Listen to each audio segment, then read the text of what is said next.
Welcome everyone to Phase Ready. This is going to go into our ground truth segment, and today we're going to be talking about heat. You are listening to Phase Ready. 3,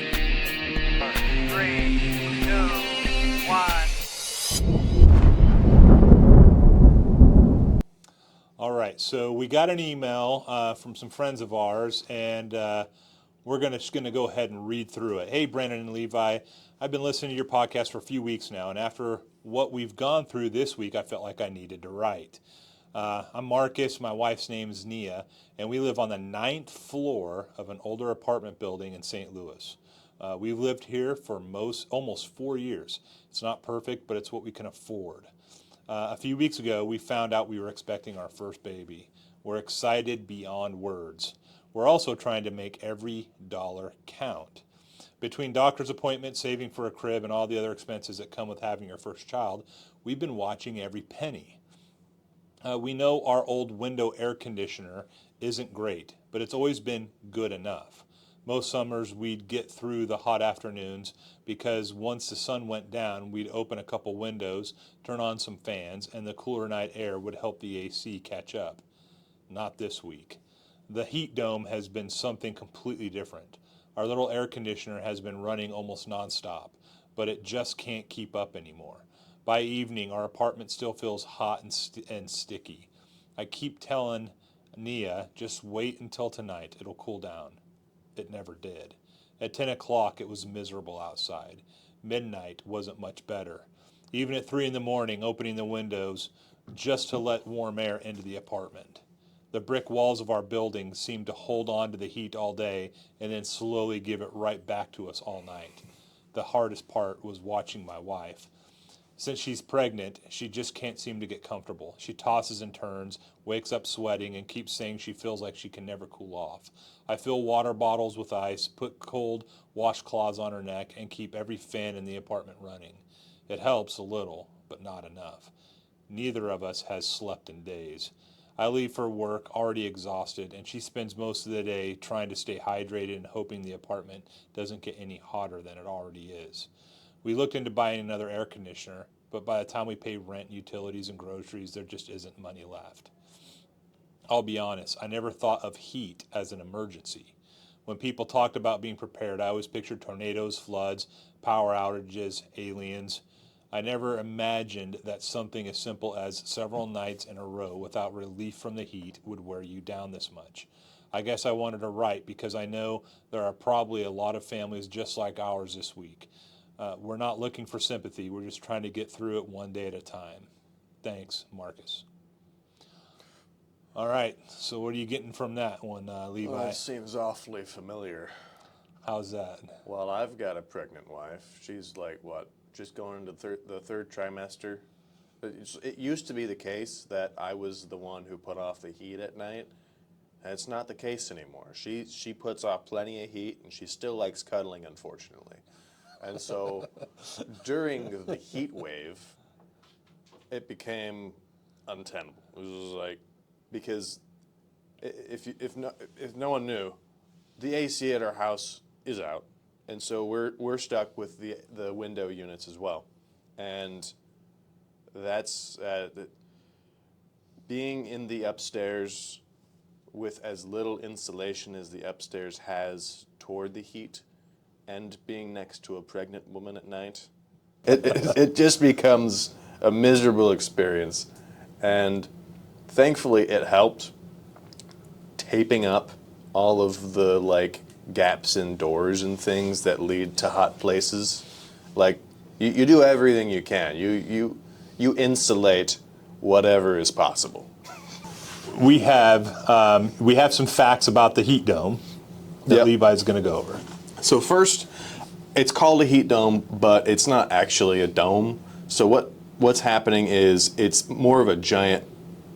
It's not a giant bubble over the country. It's high pressure, acting like a lid on a pot, pushing the heat down, and it keeps it around. So basically, at night it's not cooling down because the pressure is keeping all of the heat on us, and that's where the danger really comes in. Is at night you're not able to recover as much as you would out during other times of year when it's hot, because usually heat goes away at night because the sun goes away. But with that pressure pushing it down on us, we just get to suffer. Number 3 is, actually, heat is one of America's deadliest hazards. This is probably the case in Europe as well, I'd imagine, with the less AC. But heat is one of the biggest killers that people don't really think about. Heat domes like this can last for days or weeks, so it's not like something that passes in a day or two. It can really drag on, which is what takes people's endurance out. Cities generally stay hotter than rural areas because of concrete, asphalt, all of those different surfaces absorb the heat and they trap it in. I'm sure everyone's experienced it at one point or another. Air conditioners never keep up, and a lot of times power has a hard time with it as well. Humidity makes it worse. We live in Missouri. It's been humid. It's kind of miserable. Dehumidifiers can't help. And like I said, the heat can knock the power out. And so if everyone's using their AC at full blast, then that's a lot of strain on the grid. Okay, here's a so what that we're going to get into today, and that is we got a couple of pointers that we want to talk through on some things that we can do to be ready for this type of an event. Number 1 is stay ahead of dehydration. You always hear this, my old drill sergeant, my old coaches, everybody, drink water, drink water, drink water. But yes, you want to be drinking throughout the day. Also, if you're sweating a lot, you want to also replace the electrolytes. Don't just go for the water, you need the electrolytes. Some people aren't going to like this, but limit alcohol and caffeine because those actually contribute to dehydration. So if you're suffering because of the heat, try to stay away from those couple things. And also, just to be careful, keep a couple gallons of water on hand in case the power does in fact go out. Next one, cool the person, not the house. So a couple ways that you can do that is taking a cold shower, which I'm pretty sure your wife would throw something at you if you made that suggestion. Just take a cold shower. Punch in your face. Place cool, damp towels on your neck, wrist, and behind your knees.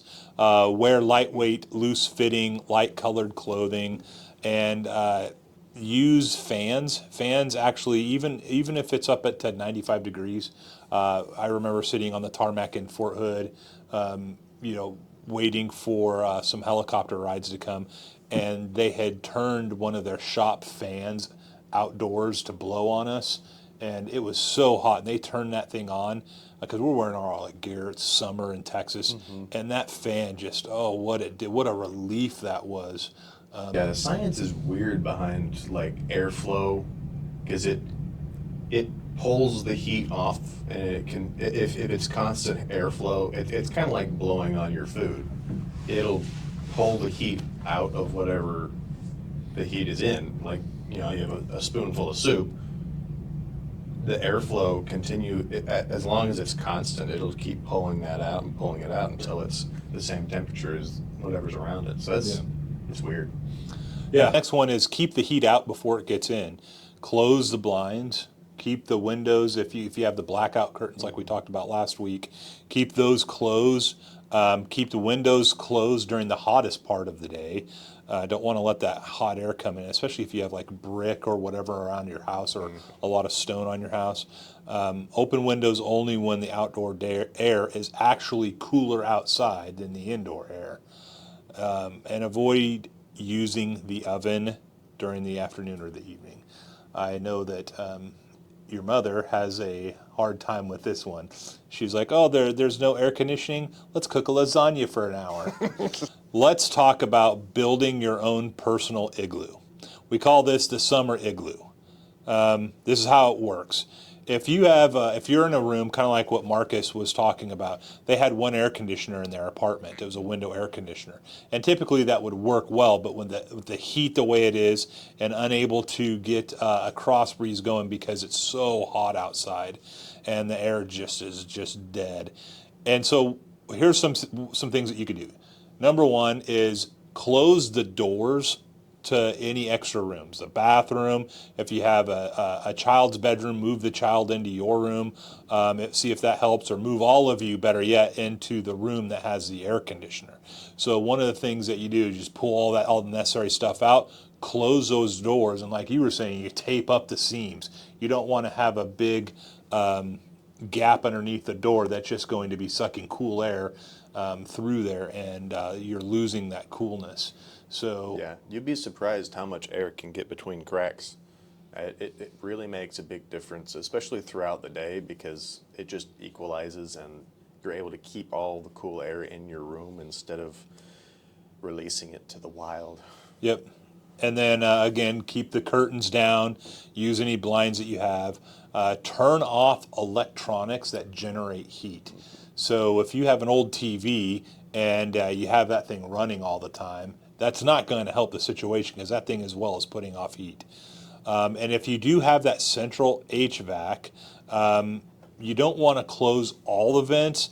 Look at your manufacturer's recommendations on how many vents to keep open, because you do need some of that airflow and release, but you don't want to have all of them open, wasting the air. So something with that is, we've actually experienced recently, is when you do close all of the vents in certain sections to try and push it out, it can actually make your AC unit freeze over because of the lack of the airflow. I don't know the science behind it. That's all right. Now for the fun part is, if you have one window unit, move your bed or your mattress or whatever you have that's closer to it, and build like a little igloo around it. Hence the term, the summer igloo. So you basically building a fort blanket.